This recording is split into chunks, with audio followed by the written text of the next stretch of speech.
আমার নবী তো সেই নবী আল্লাহ যাকে বলছে ইয়া আইয়ুহাল মুযাম্মিল কুমিল লাইলা ইল্লা কালিলা।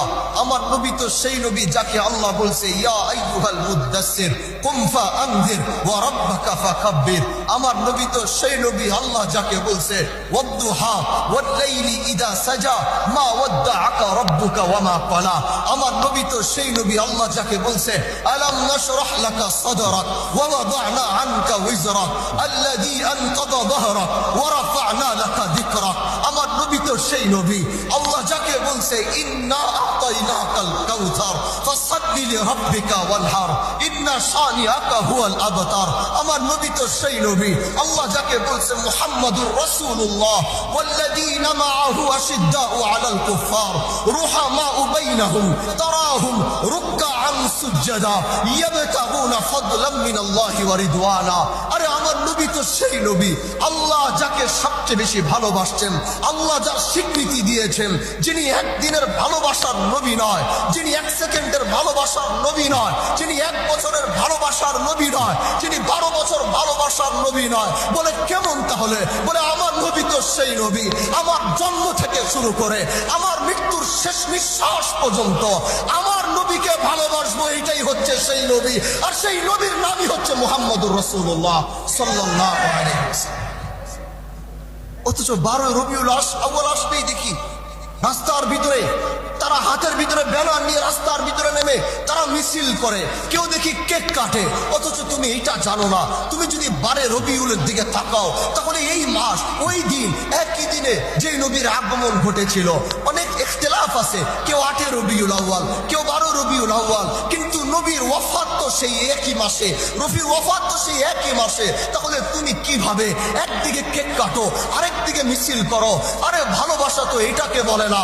নবীর ভালোবাসার মানে রাস্তার ভিতরে সবুজ ব্যানার দিয়ে আর মাথার ভিতরে সবুজ পাগড়ি দিয়ে আর হাতের ভিতরে সবুজ ব্যানার নিয়ে নিশানা লাগিয়ে রাস্তা থেকে গিয়ে গিয়ে নবী মুহাম্মদের ভালোবাসা এটা পরিচয় না। বলে নবীর ভালোবাসা তাহলে কোনটা? আরে নবীর ভালোবাসা কোনটা এটাই তো বলতে গেলে বলে নকশে কদম নবী কে হে জন্নত কে রাস্তে, নকশে কদম নবী কে হে জন্নত কে রাস্তে, আল্লাহ সে মিলাতে হে সুন্নত কে রাস্তে। আরে নবীর ভালোবাসা তো ওইটা যদি তুমি নবীর আদর্শকে ধারণ করতে পারো, নবীর ভালোবাসা তো ওইটা যদি তুমি নবীকে নিজের রোল মডেল বানাইতে পারো। আরে নবীর ভালোবাসা তো ওইটা যদি তুমি নবীর প্রতিটা সুন্নতকে জিন্দা করতে পারো। ভালোবাসা কি জিনিস আগে বুঝতে হবে। ভালোবাসা অনেক রকম আছে, কিন্তু তুমি আল্লাহর থেকে নবীকে বেশি ভালোবাসতে পারো নাই।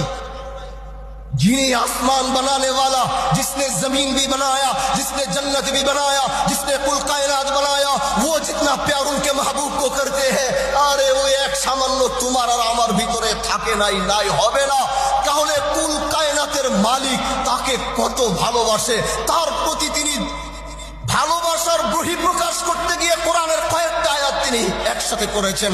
যদি আমরা দেখি এক আয়াতে আল্লাহ বলে ইন্নাল্লাহা ওয়া মালাইকাতাহু ইউসাল্লুনা আলান নবী। আরে তুমি চিন্তা করে দেখো, যিনি তোমাকে বানাইছেন, যিনি তোমার পূর্বপুরুষদেরকে বানাইছেন, যিনি তোমার বংশধরদেরকে বানিয়েছেন, যিনি আল্লাহ আসমান আর জমিন বানিয়েছেন, তিনি কি বলে আগে একটা বার শুনো। তিনি বলে ইন্নাল্লাহা বেশক আল্লাহ ওয়া মালাইকাতাহু ফেরেশতারা ইউসাল্লুনা আলান নবী। আরে দেখো ভালোবাসা কাকে বলে। আসমান বানানে ওয়ালা বলে আমি নিজে, আমার মালাইকা, আমার ফেরেশতারা আমার নবীর উপরে দুরূদ পড়ে তিনি আবার এক কথা ডাক দিয়ে বলে ইয়া আইয়ুহাল্লাযীনা আমানু, এই ঈমানদারেরা যারা আল্লাহর উপরে ঈমান এনেছো, যারা আল্লাহর জাতের উপরে ঈমান এনেছো, যারা আল্লাহর সিফাতের উপরে ঈমান এনেছো, যারা আল্লাহর জাত আর সিফাতকে মেনে যারা আল্লাহকে বিশ্বাস করেছো, সাল্লু আলাইহি ওয়া সাল্লিমু তাসলিমা। এর থেকে বড় ভালোবাসা আর কি হইতে পারে যে নিজে দুরূদ পড়ে তার ঈমানদার বান্দাদেরকে হুকুম করে বলছে তোমরাও আমার নবীর দুরূদ পড়ো।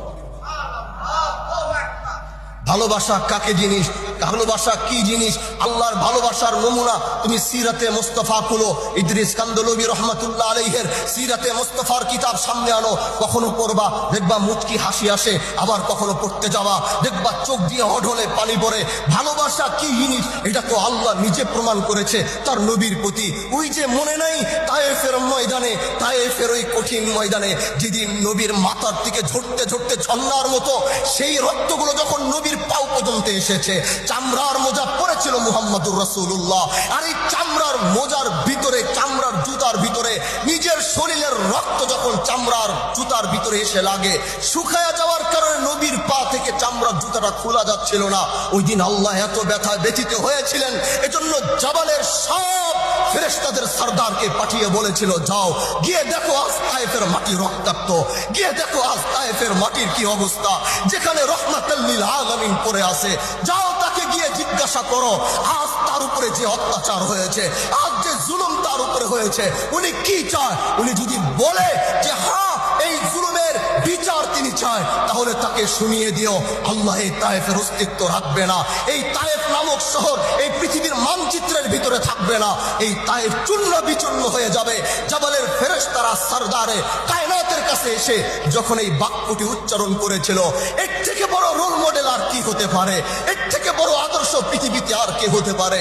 তোমার আদর্শ, তোমার রোল মডেল বানিয়েছো তুমি ওই নায়ককে, তোমার রোল মডেল বানিয়েছো তুমি ওই নাট্যমঞ্চের নর্তকীকে, কিন্তু আমাদের এত বড় রোল মডেল থাকার পরেও সমাজ ব্যবস্থা ভেঙে যাওয়ার একটাই কারণ, নবী মুহাম্মদুর রাসূলুল্লাহ সেই রোল মডেলকে বাদ দিয়ে আমরা যখন দুনিয়ার মানুষকে আমাদের রোল মডেল বানিয়েছি, সেদিন থেকে আমাদের সমাজ ব্যবস্থা ভেঙে গিয়েছে, সেদিন থেকে আমাদের তরুণরা রাস্তা হারিয়ে ফেলেছে, সেদিন থেকে সমাজ থেকে সব অন্যায় অবিচার দিয়ে পুরো সমাজ একাকার হয়ে গিয়েছে। ওই দিন নবীর আদর্শ দেখো, নবী চাইলে জবান থেকে বের হতে দেরি, তায়েফের পাহাড়গুলো ঝরে পড়তে দেরি হয় না, নবীর জবান থেকে বের হতে দেরি, অথচ গোটা তায়েফ চূর্ণ বিচূর্ণ হতে দেরি হয় না। ওই দিন আমার নবী কি বলেছিল সেটাই সিরাতে মুস্তাফা আমাদেরকে বলিয়েছে।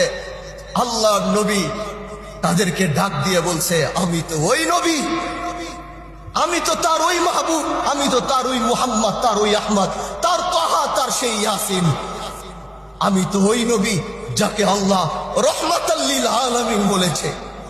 আমি জানি যদি আমি বলবো আল্লাহ গোটা তায়েফ নগরীকে চূর্ণ করে দিবে, বিচূর্ণ করে দিবে, কিন্তু আমি তো ওই নবী না যে নবী তার উম্মতের উপরে বরদোয়া করবে, আমি তো ওই মুহাম্মদ না যে মুহাম্মদ তার উম্মতের উপর বরদোয়া করবে।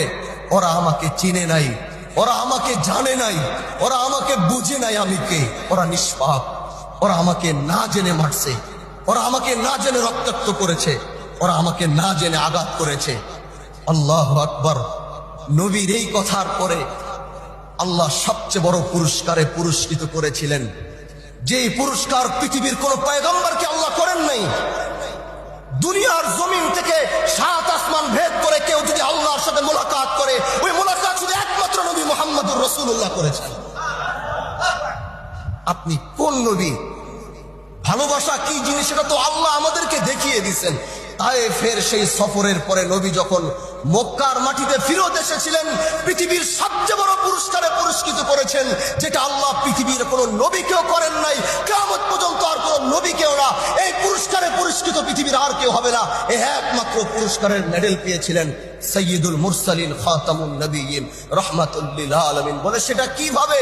বলে নবী যে ব্যথা নিয়ে একদিকে চাচাকে হারিয়েছিলেন, আরেকদিকে আম্মাজান খাদিজাকে হারিয়েছিলেন, আরেকদিকে তায়েফের ময়দানে রক্তাক্ত হয়েছেন, কষ্ট পেয়েছেন, পাহাড় পরিমাণ কষ্ট নিয়ে মক্কার মাটিতে আবার ফিরত এসে যেদিন তিনি রাতের বেলা ঘুমিয়েছিলেন, ওই দিনই আল্লাহ বলেছে, আপনার কষ্টে শুধু আপনি কষ্ট পান নাই, আপনার কষ্টে আরশের মালিকও কষ্ট পেয়েছে, আপনার কষ্টে সমস্ত ফেরেশতারা কষ্ট পেয়েছে, আপনার কষ্টে গোটা জাহান কষ্ট পেয়েছে, আপনার কষ্টে গোটা পৃথিবী কষ্ট পেয়েছে, প্রতিটা ডালপালা কষ্ট পেয়েছে, প্রতিটা পাতা কষ্ট পেয়েছে।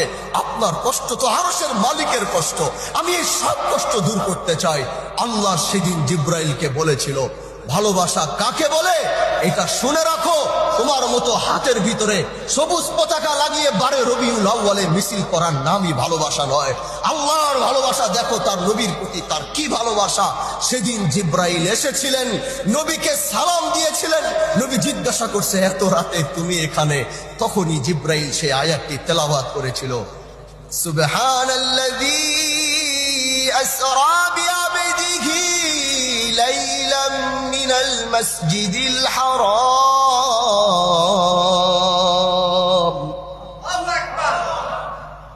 মিনাল মাসজিদিল হারাম ইলাল মাসজিদিল আকসা আল্লাযী বারাকনা হাওলাহু লিনুরিয়াহু মিন আয়াতিনা ইন্নাহু হুয়াস সামিউল বাসীর।